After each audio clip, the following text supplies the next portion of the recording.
Ahli forensik Rumah Sakit Polri juga bersaksi di persidangan dugaan pembunuhan Mirna Salihin. Berdasarkan analisis forensik, Mirna Salihin tewas karena racun sianida di kopi yang diminumnya. Ada lagi? Ada lagi? Apakah sudah bisa ahli kepada persidangan yang lalu kan kami mohon kepada ahli menayangkan ada pukul bisa dilihat jelas perbedaannya. Saya keberatan, namun saya akan jelaskan pada saat saya diperiksa. Terima kasih. Ahli forensik Rumah Sakit Polri Slamet Purnomo mengatakan dilihat dari rekaman CCTV yang ditampilkan di persidangan, tingkah laku dari Mirna Salihin yang mengkibas-kibaskan mulut setelah meminum kopi adalah gejala keracunan sianida. Racun sianida diketahui setelah analisis forensik adanya kandungan racun sianida di sisa kopi yang diminum Mirna. Itu butuh waktu berjam-jam.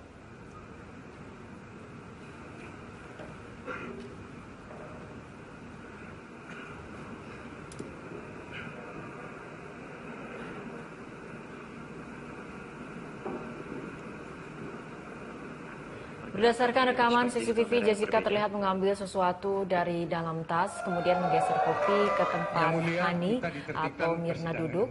Selain itu, Jessica terlihat sering menggaruk tangan dan celananya. Ahli berpendapat bahwa seringnya Jessica menggaruk sebagai akibat dari penggunaan racun sianida. Pasalnya sianida berdampak membuat kulit gatal. Ada lagi? Ada lagi? Apakah sudah bisa ahli kepada persidangan yang lalu? Dengan benda yang diduga adalah racun. Dan yang ketiga adalah gejala. Nah, kalau lihat dari gejala dari CCTV ini jelas sekali adalah gejala dari keracunan sianida. Gejala keracunan sianida. Kenapa? Karena gejala keracunan sianida, terutama dengan dosis yang besar, itu akan menyebabkan suatu rasa atau terbakarnya jaringan mulut bagian dalam dan salurannya sampai ke daerah lambung. Ini saksi ahli digital forensik membeberkan hasil identifikasi dan analisis baru dari barang bukti digital rekaman CCTV Cafe Olivier. Dalam rekaman CCTV tampak Jessica membuka tasnya lalu memindahkan kopi yang ada di dekatnya ke arah menjauh. Berikut adalah penjelasan rekaman CCTV yang dibuka di persidangan. Itu pada pukul 16.33.13 terdakwa memindahkan gelas kopi ke ujung meja sambil kalau kita lihat ulangi lagi 16.3.13 Diulang lagi. 16.3.13 mundur ya. Waktunya pasti ya. Ya 16.3.13 ya. Mundur lagi sampai ya. Jalanin. Ini dia memindahkan gelas ke ujung meja sambil menoleh ke kiri, ke depan, ke kiri sambil pegang rambut. Itu kopi diletakkan di ujung. Kita lihat.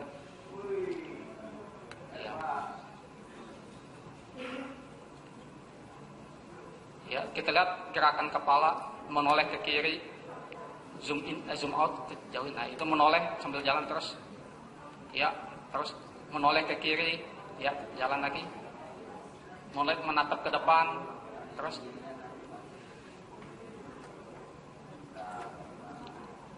Agak lama melihat ke depan. Kemudian ke kiri sambil pegang rambut.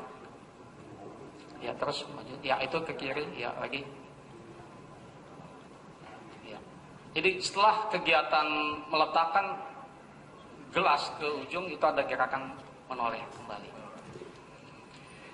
Pada pukul 16.33.53, jadi dalam waktu yang menit yang sama, setelah itu terdakwa memindahkan paper bag, kedua paper bag dengan kedua tangannya, awalnya itu ke sebelah kanan dia di tengah sofa, kemudian nanti dilanjutkan ke belakang sofa. Ya. Dilanjutkan dengan satu paper bag lagi sehingga di atas meja tidak ada lagi paper bag terlihat. Ya. Selain menjelaskan gerakan Jessica yang menggeser kopi dan paper bag yang ada di atas meja, ahli digital forensik juga menjelaskan gerakan tangan Jessica saat Mirna kejang. Saat tidak memegang tasnya, Jessica tampak menggaruk-garuk tangannya.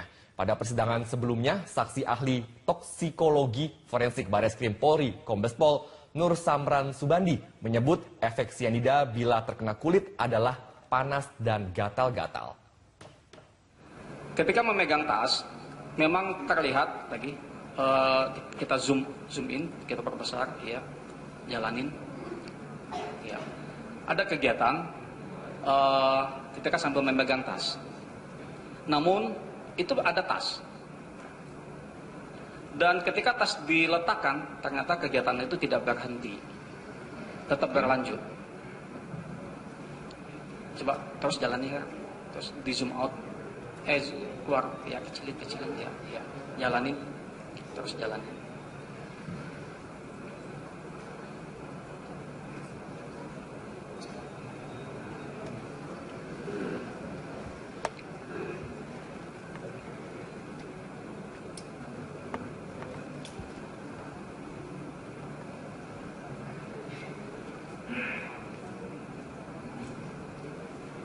Ya, itu ketika sudah tidak memegang tas, ternyata kedua telapak tangan tetap masih menyatu dengan kegiatan-kegiatannya. Ya. Ya.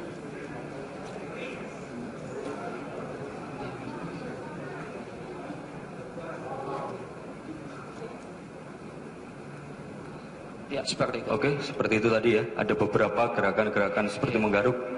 Yang jelas terlihat setelah tas diletakkan. Yang berada di lambung Iwayan Mirna Salihin ini sudah berkurang.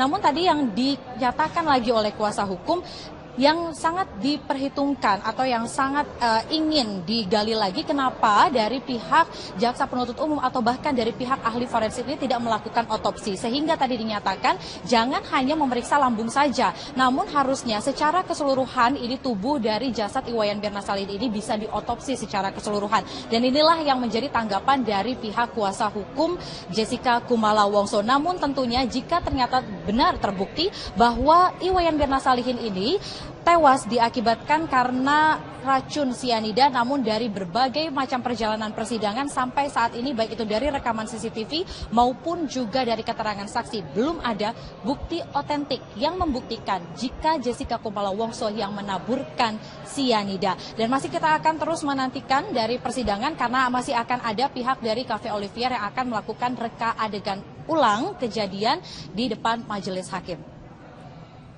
Terakhir pada saat Marlon mengantar koktail ke meja nomor 54 pesanan Jessica, ia sudah melihat di atas meja ada kopi Vietnam tersebut yang sudah dalam kondisi sedotan sudah tercelup di dalam kopi tersebut. Padahal dari SOP dari Cafe Olivier sendiri, dari pihak kafe hanya akan meletakkan sedotan tersebut di atas meja dan nantinya pengunjung sendiri. Saksi pertama, Aprilia Cindy yang merupakan resepsionis, mengaku Jessica yang datang lebih awal daripada Mirna dan Hani. Jessica memilih sendiri bangku tempat duduk, sementara meski banyak meja yang kosong. Pada kedatangan kedua, Jessica membawa 3 paper bag serta meletakkannya bersusun di atas meja. Sebelumnya, paper bag ini yang terlihat menutupi kopi Vietnam saat disidangkan. Saksi kedua, Marlo Napitupulu yang merupakan server menyatakan dialah yang menyajikan koktail pesanan Jessica, namun bukan dia yang mengantarkan kopi Vietnam. Saat mengantarkan koktail, ia melihat kopi Vietnam sudah ada di meja dalam kondisi yang tersaji dengan sedotan yang sudah ada. Saat itu Mirna dan Hani belum ada di meja. Menurutnya kopi Vietnam seharusnya disajikan dengan cara menyaring langsung di tempat tamu dan sedotan berada di luar gelas. Sehingga menurut Marlo ada yang dimasukkan atau ada yang memasukkan sedotan ke dalam gelas. Marlo menambahkan, Jessica memesan minuman langsung ke meja bartender dan membayar ke kasir. Meski pesanan belum keluar dan Mirna serta Hani juga belum datang. Dalam rekaman terlihat Jessica sempat meminta Marlo untuk memfotonya di depan meja bartender. Setelah itu Jessica terlihat melihat ke arah atas.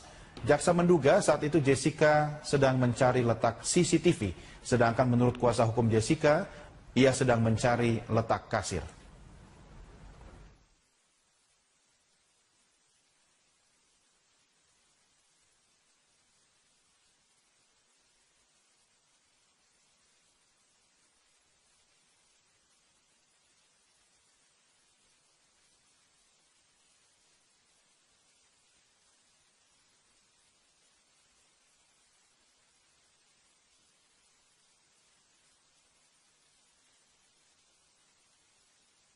Pengadilan Negeri Jakarta Pusat menggelar sidang lanjutan dalam kasus pembunuhan Wayan Mirna Salihin dengan terdakwa Jessica Kumala Wongso pada hari ini. Dan untuk mengetahui jalannya persidangan, kita segera tanyakan dengan reporter Tezar Aditya dan juru kamera Ali Amran dan Muhammad Rinto. Ya, siapa saja yang hadir dalam sidang kali ini, Tezar? Ya kan, sidang lanjutan kasus pembunuhan Wayan Mirna Salihin yang juga disebut sebagai kasus kopi bersianida ini kembali dilanjutkan, dan hari ini menghadirkan 4 orang saksi, kan. Yang pertama adalah Aprilia Cindy Cornelia, ini merupakan pegawai di Cafe Olivier yang saat itu bertugas sebagai resepsionis. Kemudian yang kedua adalah Marlon Napitupulu yang juga ini merupakan server di Cafe Olivier. Server ini juga bisa dikatakan ini sama dengan waiters yang melayani Jessica pada saat pemesanan di Cafe Olivier tanggal 6 Januari ini. Dan kemudian yang ketiga adalah Yohanes, dan juga yang keempat adalah Agus Triyono yang keduanya juga merupakan pegawai di Cafe Olivier yang pada saat kejadian berada di tempat kejadian perkara. Dan memang sejauh ini yang dimintai keterangan baru 2, yakni Cindy Cornelia dan juga Marlon Napitupulu, yang ditanyai seputar kronologis kejadian, bagaimana mereka melayani, kemudian juga bagaimana tata cara pelayanan di Cafe Olivier, kemudian juga dikonfrontir juga keterangan dari sebelumnya saksi-saksi sebelumnya, saksi Hani yang pada saat persidangan sebelumnya juga memberikan keterangan pada saat dikonfrontir dengan keterangan dari saksi Cindy yang juga merupakan resepsionis yang pada saat kejadian ini melayani Jessica. Dan diketahui juga dari saksi Cindy ini kapan Jessica hadir, kemudian juga bagaimana pemesanan pada saat itu. Kemudian juga saksi Marlon Napitupulu yang saat ini masih bersaksi di persidangan ini juga inilah pihak yang mengaku mengantarkan minuman koktail, karena memang di Cafe Olivier ini berlaku sistem server, jadi tidak satu orang saja yang melayani, bisa beberapa orang yang melayani. Siapa yang mengantarkan minuman kopi Vietnam, ini juga berbeda dengan siapa yang mengantarkan minuman koktail yang dipesan Jessica. Dan memang ini merupakan persidangan kesekian kalinya jika kita hitung dari persidangan sebelumnya sudah ada 8 saksi yang dihadirkan. Dari mulai sejak awal ini sudah ada ayah dari Wayan Mirna Salihin, Darmawan Salihin juga sudah bersaksi. Kemudian juga saudara kembar dari Mirna, suami Mirna juga sudah dihadirkan. Kemudian juga yang kemarin ini sidang sebelumnya, Hani Juwita, ini merupakan sahabat Mirna dan juga sahabat Jessica yang pada saat kejadian berada di tempat kejadian perkara dan juga menyaksikan detik-detik bagaimana Mirna kemudian meminum kopi Vietnam, dan juga detik-detik kemudian Mirna jatuh pingsan di tempat kejadian. Egan. Dezer, apakah kemudian ada fakta-fakta baru yang terungkap dalam persidangan? Ya kan, memang dari fakta yang tadi dikatakan oleh Cindy yang merupakan resepsionis di Cafe Olivier, ia juga mengungkapkan bagaimana kronologis kejadian. Diketahui juga pada saat kejadian Jessica datang 2 kali. Yang pertama adalah 3.30 di mana ia mereservasi tempat untuk 4 orang temannya, ia bilang begitu. Yang kemudian Jessica datang kedua kalinya, ini pada pukul 4.14 Jessica datang pada pertama kali membawa tas saja, dan yang kedua ini membawa 3 buah paper bag yang berukuran medium begitu. Kemudian ditanyakan juga oleh majelis hakim siapa yang kemudian memilihkan tempat duduk yang berada di pojok begitu. Dan Cindy juga menyatakan bahwa Jessica yang memilih sendiri tempat duduk tersebut. Dan juga pada saat reservasi juga Cindy menyatakan bahwa temannya nanti bisa datang pukul 5 ataupun pukul 7. Ditanyakan juga kepada Cindy oleh majelis hakim tadi bagaimana cara penyajian biasanya, karena memang kita tahu bahwa kopi Vietnam ini disajikan di depan pemesannya langsung, tapi pada saat kejadian tersebut memang hanya Jessica yang datang lebih dahulu dibandingkan Mirna dan juga Hani yang memang 1 jam lebih dahulu dibandingkan Hani dan juga Mirna pada saat kejadian. Dan memang dikatakan juga bagaimana kemudian tata cara penyajian dari kopi Vietnam, karena memang seharusnya sedotan yang diketahui yang diberikan pada pemesan ini harusnya berada di samping dari kopi, tapi pada saat kejadian, pada saat Hani dan juga pada saat Mirna datang, ini diketahui sedotan sudah berada di dalam kopi. Ini kemudian yang menjadi pertanyaan dari majelis hakim secara detail, bagaimana kemudian tata cara penyajian kopi hingga perkara mengenai bagaimana sedotan ini dimasukkan ke dalam gelas, apakah oleh pemesan ataukah oleh pihak dari Cafe Olivier. Dan memang Egan, ini yang menjadi sulit adalah memang karena jam 4 hingga jam 5 ini merupakan peralihan shift, di mana shift pagi beralih ke shift malam, di mana misalnya Aprilia Cindy ini merupakan yang bertugas sebagai resepsionis, dan juga Marlon Napitupulu yang bertugas sebagai server atau waiter pada saat itu juga berganti shift. Sehingga pada saat mereka melayani Jessica, mereka tidak mengetahui kejadian pada saat detik-detik Wayan Mirna Salihin ambruk begitu, karena itu sudah ada pergantian ke shift berikutnya, sehingga memang keterangannya tidak secara lengkap. Jadi keterangannya, mereka dapat memberikan keterangan sampai jam tertentu saja, di mana shift mereka masih berlaku dari pagi hingga jam 5 tersebut. Dan memang ini juga mendapat tanggapan dari pengacara dari Jessica, ini Otto Hasibuan, yang menyatakan hingga saat ini sudah ada 8 saksi, sudah ada 6 saksi yang dihadirkan, namun belum ada fakta-fakta yang memperhatikan Jessica, begitu menurut Otto Hasibuan. Karena memang tuduhan yang didakwakan ke Jessica ini adalah tuduhan pembunuhan berencana. Namun hingga saat ini fakta-fakta yang dihadirkan di persidangan ini belum ada yang secara kuat membuktikan bahwa Jessica yang memasukkan cyanida ke dalam kopi Vietnam yang diminum oleh Mirna. Dan ini juga yang menyatakan bahwa memang Otto Hasibuan juga masih optimis memenangkan kasus ini. Dan pemirsa, memang kasus ini telah memakan perhatian publik yang cukup lama, karena kita tahu juga bahwa setengah tahun terakhir kasus ini berjalan, dan perjalanan kasus ini juga kian menarik karena diwarnai dengan penolakan berkas oleh jaksa beberapa kali dan juga upaya pra-peradilan oleh Jessica Kumala Wongso. Kasus kematian Wayan Mirna Salihin menjadi perhatian publik selama setengah tahun terakhir. Perempuan berusia 27 tahun itu tewas di Cafe Olivier 6 Januari 2016 usai menyeruput kopi Vietnam bersama sahabatnya Jessica Wongso dan Hani. Dari penyelidikan, tim forensik Mabes Polri menemukan kandungan sianida dalam kopi yang diminum Mirna.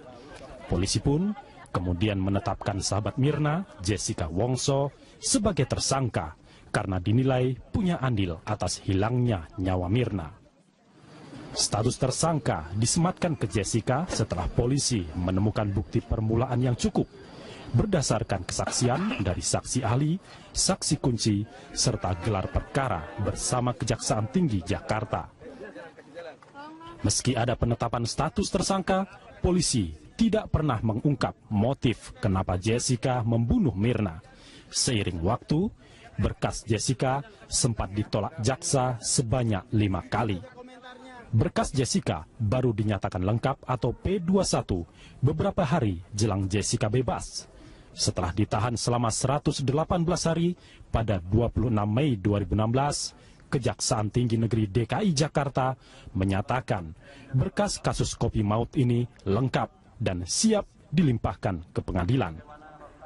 Jessica mulai menjalani sidang di Pengadilan Negeri Jakarta Pusat sejak 15 Juni 2016. Di persidangan itu pula terungkap motif pembunuhan Mirna. Menurut jaksa, Jessica nekat menghabisi sahabatnya karena sakit hati, disarankan untuk putus dari kekasihnya di Australia. Jaksa juga mendakwa Jessica sebagai perencana pertemuan di Cafe Olivier. Jessica yang keberatan dengan dakwaan itu sempat mengajukan pra-peradilan, namun ditolak majelis hakim. Dan kini, sesuai dakwaan jaksa, Jessica akan dijerat pasal 340 KUHP tentang pembunuhan berencana dengan ancaman penjara seumur hidup atau hukuman mati.